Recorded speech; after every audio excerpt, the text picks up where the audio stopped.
Summerween is coming to an end. The days are getting shorter. Halloween is beginning to take over the stores, and horror fans everywhere are starting to plan what the next 2 months will look like.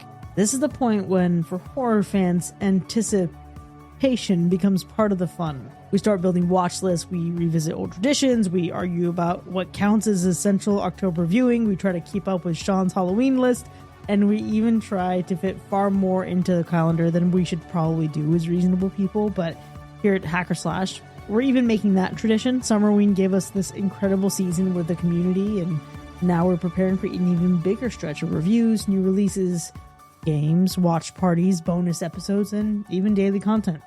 Some of it will take us back to the movies and franchises that shaped us as horror fans, and some of it will give us entirely new reasons to gather around the campfire. This week, we're giving you a preview of our 2026 spooky season.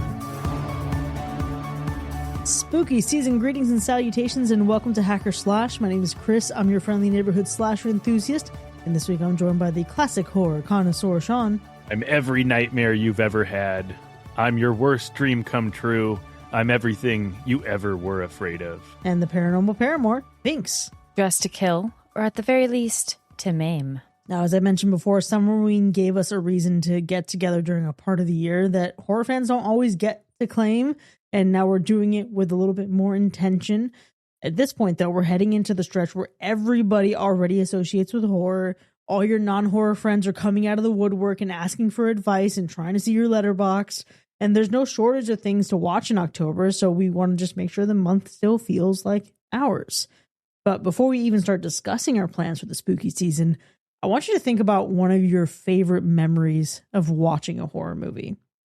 Not necessarily the best horror movie you've seen, but think about the moment itself. Where were you? Who was with you? Were you in a theater? Was it a sleepover? Was it a rental from Hollywood Video or Blockbuster?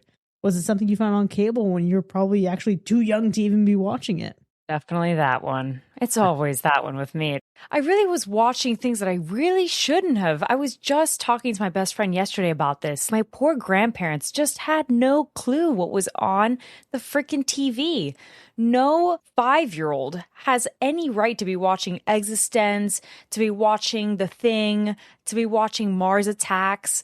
All of these like films that were, I was just a little too young. Somebody told me the other day that they watched Saw at like 4 years old, which I'm sure they didn't retain, but like at the same time, at 4 years old, that's a lot of violence. A lot. Man, my first horror movie ever was Children of the Corn, so... Actually, no, that's not even anywhere near Saw level violence.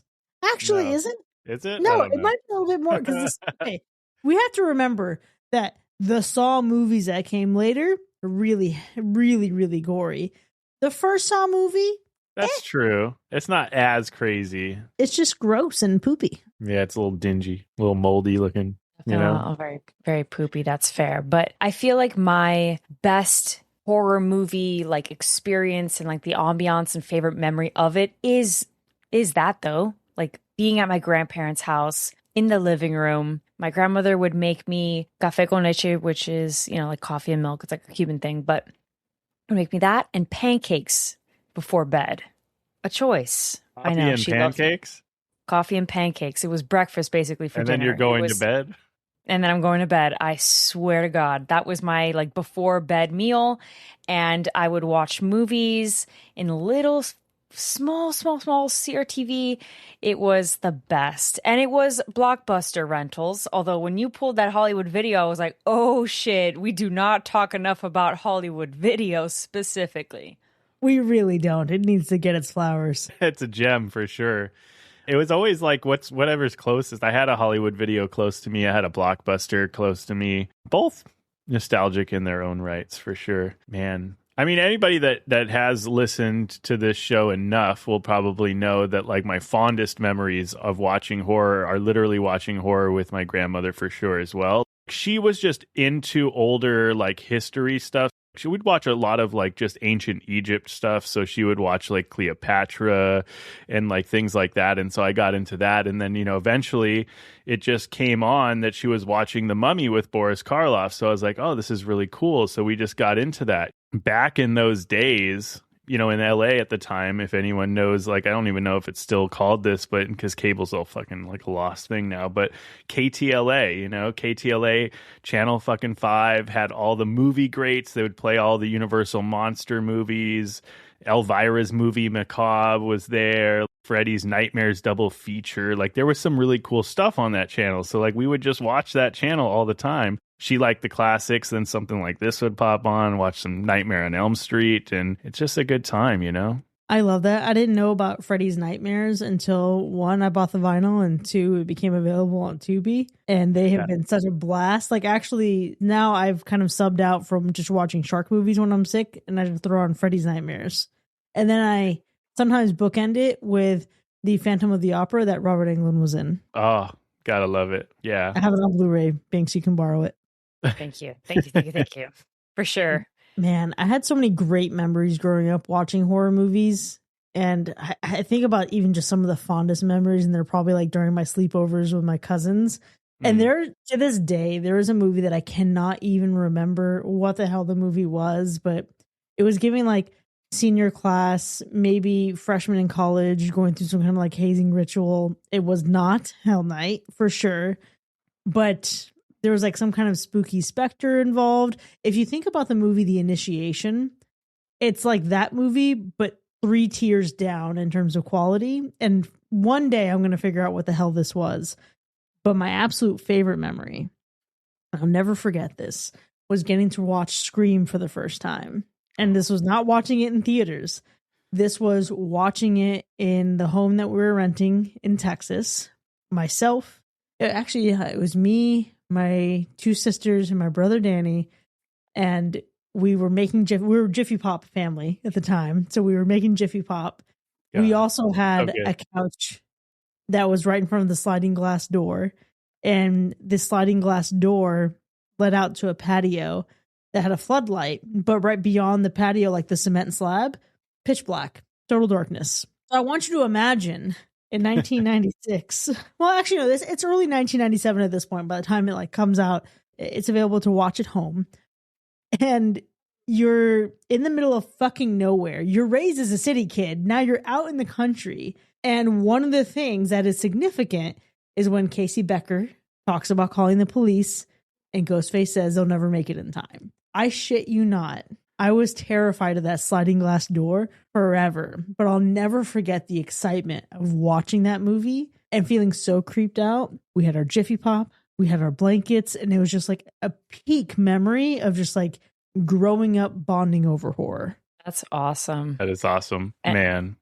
And that's a backyard or patio that's almost identical to the movie. I would never step foot outside. No, yeah. I wish I had that experience watching it for sure. I mean, I remember watching that movie a ton. I know when it came out to rent and it was on VHS. I also have a lot of really fond memories of, like, I feel like every chance we got, we were throwing that movie on as kids for sure. That's how memorable it is. I wish I had that experience though, to have I never was a Jiffy Pop kid. I never had the Jiffy Pop. I was always just, you either bought the microwave popcorn or you're at the movies and got the popcorn, but we never made the Jiffy Pop popcorn. Word on the street is you can still find Jiffy Pop some places. And yeah. I don't know that it's a wise idea to make on a glass top stove. I think it's actually not a good thing to do that. But I desperately want to repop some Jiffy Pop. But I mean, just think about this for a moment. We reflect on these memories, and listen, you listening to this, please, we want to know what your memory was too. Please hop into our Discord, or if you're listening on Spotify, you can comment. Tell us about the place where you fell in love with horror. Describe the room, talk about the people, throw in the movie if you remember it. But the reality is that the world is such a wild fucking place right now. And I think even us being of similar ages, the busier we get and the crazier things get, the more we just need to slow down a little bit and think about the good old days and heal our inner children. And we need to reconnect with some joy. And that's really what the heart of what we're building this year is. We want to revisit the horror memories that shaped us. We want to understand why they stayed with us. We want to create new ones together with our community. And really, a lot of our plans this year are built around creating more of those shared experiences together. Definitely. And I mean, what better time than now? September is spooky preseason. Okay. My favorite month. I'm sure it's Sean's as well. It's the stretch when those decorations are going to start to go up, y'all. Except I got to get started soon. I got to get started real freaking soon because everyone's going to start building those watch lists. They're going to start decorating. We're all going to pretend like we're going to pace ourselves. But the next thing you know, you've watched 50 horror movies and you still got 20 more days of, September and October and spooky season to go, right? It happens every time. It really does. And this year, September also gives us a major new release, which I'm excited about, but I know for a fact that Chris is pumped about. And it's Halloween the game, y'all. Rest in peace, Tim Curry. I am shivering with anticipation. I have been counting down the days, the weeks, the months to seeing this come through. And every single time I'm on Reddit or I see a new clip from this game post, like today they just talked about roll queue, I am just absolutely losing my fucking mind. And I don't even get excited for video games like this. I'm even excited. I think that this is going to be really fun. And this is exciting just all around for the IP. I mean, the digital release is coming out September 8th. So like really happy birthday, Sean. And then early access begins September 4th, which is like, post happy birthday me. So it's a good time. And we're planning, of course, bonus coverage throughout the month. We're going to have public episodes and Patreon exclusives. So now's the time to really be integrating this game into the pod. Yeah, we're going to have a lot of fun with this. And I do want to be very clear on one incredibly important aspect of this. Binks is a gamer. I'm not really a gamer. I don't know video games, but I do know Halloween. And I'm not going to pretend I can evaluate this like somebody who covers games professionally. Absolutely not. There are people who get really sweaty over games. That's not me.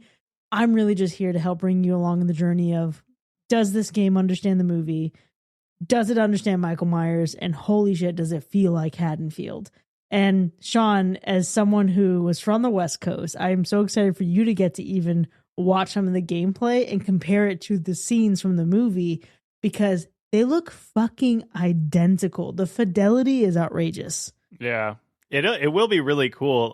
It's like the game is definitely something that's like been looming over me of like, dude, I don't like really play a lot of video games. I don't have gaming consoles. It's like, fuck, should I even get a gaming console so I can play this game? It's like I'm teetering, but it's a slippery slope. But even if I didn't play the game, just looking at some of the gameplay, I'm really excited to see what they can do with it. How do they bring this to life? I feel like, there have been horror video games in the past. I wonder if this one is going to get it right. I really hope it does. I have so much confidence in this. Sean, listen, I have my Xbox that's connected in my office, and then I have my PlayStation in my living room. If you fucking want to play this game, I will take you my Xbox. I'm not going to take you my PlayStation, but I will take you my Xbox, and then the three of us can fucking throw down. It's going to be a lot of fun. We might have to. I mean, I'm just thinking, like, it's got to be super fun. I'm trying to decide right now, like, if it's going to be, what's going to be more fun? Is it going to be more fun to try to escape Michael Myers? Is it going to be more fun to be Michael Myers? Do you even get I don't know. I haven't looked too far into it. Do you get the choice? Can you just fucking... Yeah. Okay. Woo. So we're going to talk, and we're going to do a primer episode where we talk about everything that we know so far for the game and kind of talk through some expectations. But Sean, yeah, you can queue for either I don't have a preference and I want to be Michael or civilians, or you can say, no, I only want to be civilians, or no, I only want to be Michael. Obviously, everybody wants to be fucking Michael Myers, so your queue time is probably going to be very long. What they have done, which is really interesting, is instead of just like sitting here in this crazy long queue, you actually earn killer tokens by playing in and competing in matches. So then when you get a certain amount of tokens, you can then spend those tokens to lessen your queue time for Michael. But here's the thing. This is probably a little bit silly. I love playing Dead by Daylight. I am shitty as killer. I'm not fucking good at it at all. I play survivors. With Michael Myers specifically, I bought him in Dead by Daylight because how can I not buy something that's Michael Myers? I never really wanted to play him though, because I have such a reverence for Michael Myers that I only want to exist in the world with him. I'm going to try to fucking survive him and escape him, but I don't think I have the chops to really do him justice. So I will probably not, aside from the single player story mode where you do play as Michael, I don't think I'm going to be doing that in multiplayer. Yeah. I see myself dying as him, as them, as everybody. I played Dead by Daylight. What was it, Chris? Once or twice, I think. I was stressed out of my mind. Like basically half the time. You need to get it back in there. I know. We got to move. We got to move quick. It would be, I mean, I'm sure it's really fun to be Michael Myers, but I feel like the thrill of it will be to try to survive Michael Myers. That's where I think the fun is going to be. 100%. I am right there with you. I cannot wait for it. The gameplay looks incredible. And you're going to hear more from us once we actually have the game in hand. I was a fiscally irresponsible adult and pre-ordered this across too many platforms too many times. But some of our coverage will be public. So we're going to do probably the primer episode, a couple key ones that will be public. Some will be just on Patreon. And then also we're getting back into dabbling with some live streaming on YouTube and Twitch. So that'll be a fun time. But of course, Halloween is only one component of our spooky preseason. There's also a whole slew of movies that tap into our theme of nostalgia. Yeah, I'm actually really excited. We have a lot of really cool stuff lined up for everyone. And I mean, it's even just really exciting for us, the lineup. You know, it's bringing us back to some old franchises, some fun franchises, some movies that I think are going to be really great, some new ones. In fact, I think the next one up here, we're going to have Teenage Sex and Death at Camp Miasma, which I think, man, I actually cannot wait to talk about. There's a lot to unpack with this movie, so that's going to be really exciting. But when you look ahead, we've got things like Buddy. That's a new movie, but it's really tapping into childhood. If you're a Barney kid or anything like that, this is going to be something, you know? Oh, I was such a fucking Barney kid. Right? I was down bad with Barney. So I feel like even if it's a new movie, it's going to tap into some kind of childhood memory for sure. And then we get to revisit the Nightmare on Elm Street with Freddy's Dead. We've got Resident Evil, which is the new Resident Evil. But, you know, whether you're a fan of the game or a fan growing up watching the OG Resident Evil movies, you're probably excited for this one. Going back to our beloved universe, you know, with Annabelle, the Conjuring universe. Classics from the 90s, When a Stranger Calls Back, Bride of Chucky, can't go wrong, Saw, and of course, like Halloween Resurrection is just a gem as it is. So, you know, a lot of fun stuff, but that's just a little snippet, right? I'm just excited. These are just a handful of movies. So just think about like how fun this season's going to be, you know? Oh, I'm so pumped. I am absolutely elated that we're finally at the point of doing Bride of Chucky, especially because this will be my first time watching Bride of Chucky against the backdrop of having Sean in my life as such a Bride of Frankenstein stan, and just the parallels of that. Because, you know, you watch Bride of Chucky and it's quite the experience. Actually, my nephew and I were just talking about Seed of Chucky and that whole thing. So that is going to be ripe with discussion. I cannot wait to get into it. And I think what you mentioned, John, we're tapping into a lot of franchises that maybe have been on the back burner in our lineup. So When a Stranger Calls was an episode we did in the very beginning of the show. If you haven't seen the 90s TV sequel, this is a very nostalgic feeling for me because I remember watching this with my sisters and being freaked the fuck out at the end of this movie. I cannot wait to see what you all think of it. But of course, when you think of these franchises that we're resurrecting, there's another franchise that's being resurrected in Friday the 13th, but not quite Friday the 13th. It's, of course, the Crystal Lake series. So on October 15th, Crystal Lake is going to premiere on Peacock, but it's not just premiering, it's dropping all the episodes at once. So it's an A24 prequel. It centers on Pamela Voorhees, who is played by Linda Cardellini. And that immediately makes it one of the biggest horror television events of the season for us. And the interesting part is that while Pamela has always been foundational to Friday the 13th, the franchise has never really allowed her to be the true center of the story. So I'm really excited to see how this experience feels, getting to view her life in the early days of Crystal Lake. I think it's going to be very interesting. I think that we want to see like what's this gonna, how are we going to tap into Pamela Voorhees a little bit deeper? Where's this story going to go? You know, I think, you know, we want to see the maternal devastation curdling into something else. Like, what is this going to look like? I don't know. It's very interesting. I'm really excited to see what they do with this series. Well, I just think that Pamela Voorhees is just a fascinating character that we don't really ever like see from her perspective Yeah. throughout all of these different movies. This is a mother who has lost her child and goes off her rocker, right? But it's just that we don't really peel the layers of what that must be and feel like. And Linda Cardellini, man, she is the best at that stuff. She is the best at portraying someone with just a little bit of a screw loose. She was in an Apple TV series that just came out recently called DTF that was very bizarre and very funny. There's other really good shows that she's been in where she plays very fascinating, like multidimensional characters. And I think she's hilarious to watch, super dynamic. I love her. I'm really excited for this one. I think it's going to be really good. And I'm really happy, though, that we get all the episodes at once. Usually, I actually like to kind of pace it out, build that tension and excitement. I have something to look forward to. But this is one that I'm going to gobble up and watch all in one sitting. No doubt about it. I can't. I hate having to wait a week to the next episode and anything. Just give it to me all at once and I can watch. Like, if I can't watch it all in one sitting, that's on me, but at least I know it's there. You know what I mean? I was actually so prepared for them to release this weekly, like Welcome to Derry. And I had this whole plan of like how we're going to incorporate this into the spooky season. And then these motherfuckers said, no, we're going to give it to you all at once, which personally I love. Professionally, I'm like, fuck, because now I got to figure out how to do this. But it's okay, because I think what we'll do is actually have a nice little watch party moment. I'm pretty sure I took that week off of work in preparation for this. So maybe we'll do a nice little late night stream. But we'll do, again, kind of like Halloween the Game, we'll do like a primer episode talking about some predictions. We'll do an overall reaction. And then we want to hear from you on what your ideas are. Do you want an episode by episode recap? What do you want to do? Oh, yeah, definitely. I would love to hear everyone's thoughts on how we should tackle this because one thing's for sure, we're going to be talking about it. That's without a doubt. I sure will. I'm counting down the days, guys. This is going to be so good. But I got to say, our lovely demonic darling Chell, she's been working her magic again. And she's been curating an incredible 31 days of horror calendar for our community. And this year, we're going to take it a step further and have daily themes you can pair with the 31 days calendar.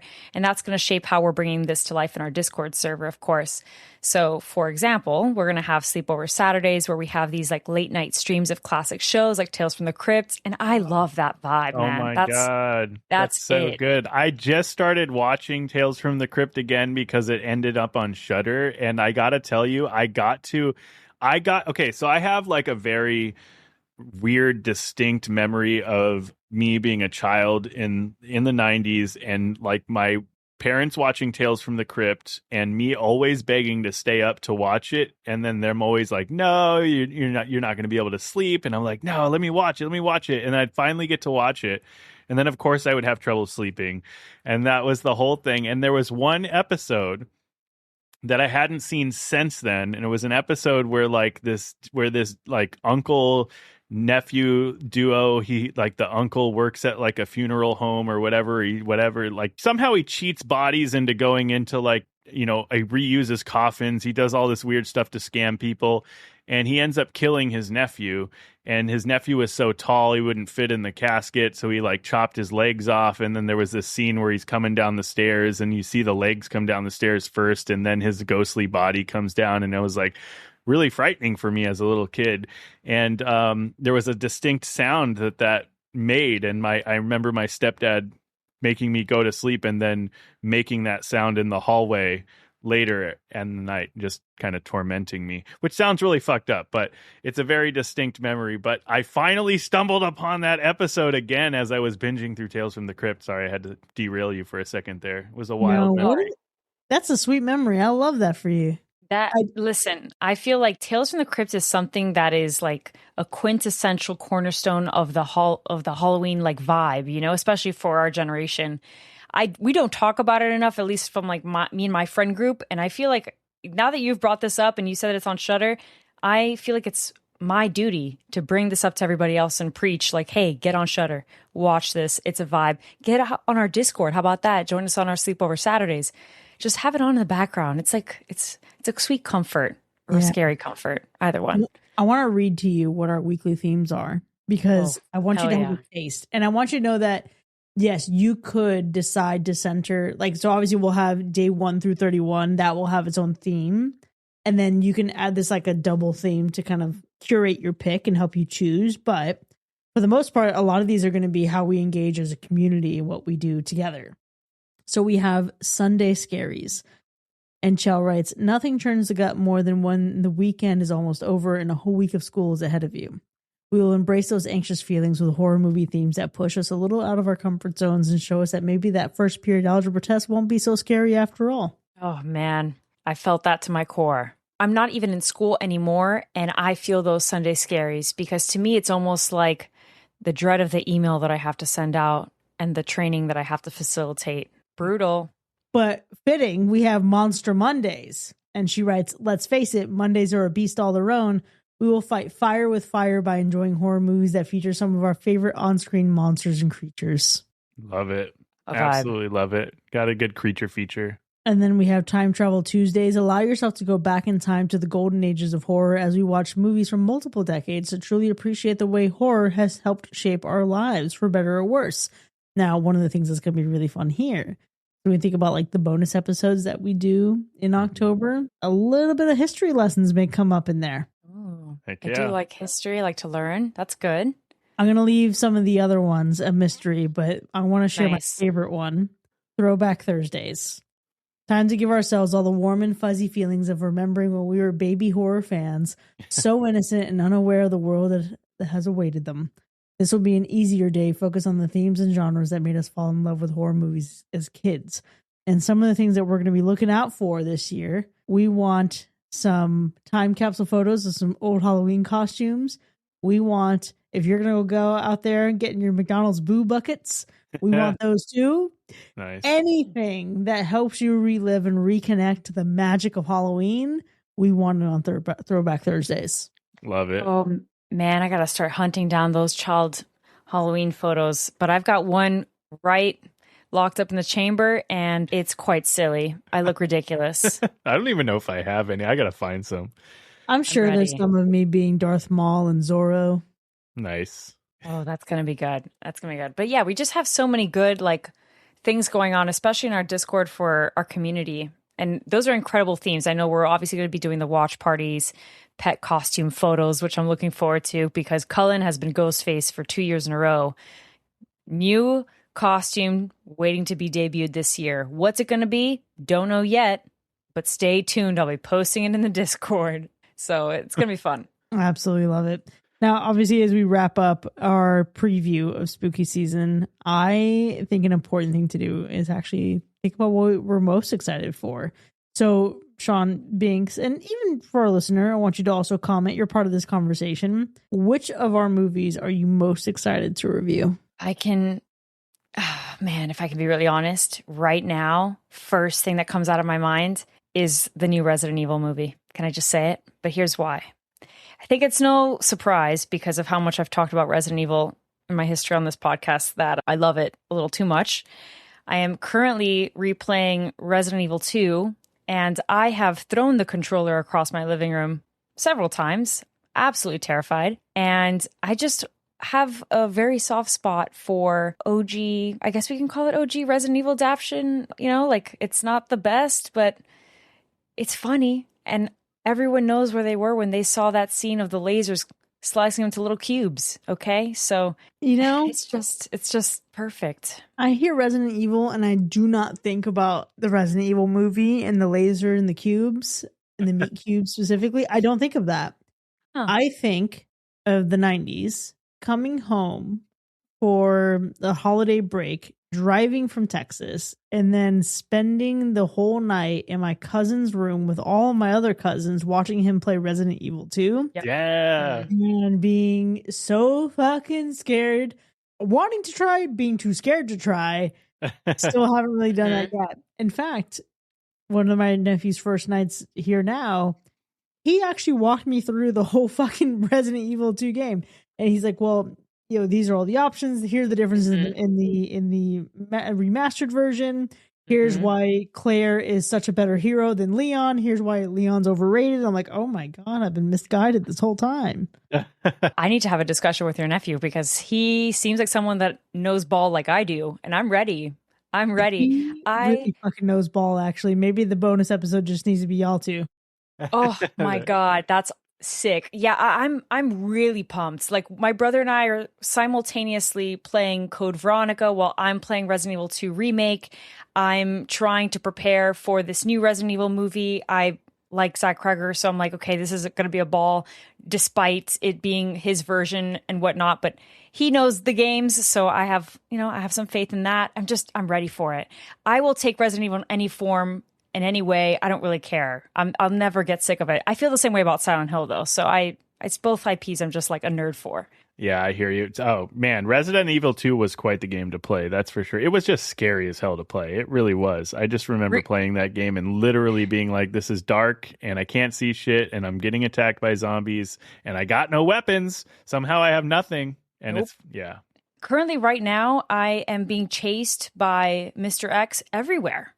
That tyrant is on my fucking ass, and I am in the dark. I also have like red lights in my living room, so kind of, so it reminds me of your house, Chris, because I'm like, I have the RGB lights.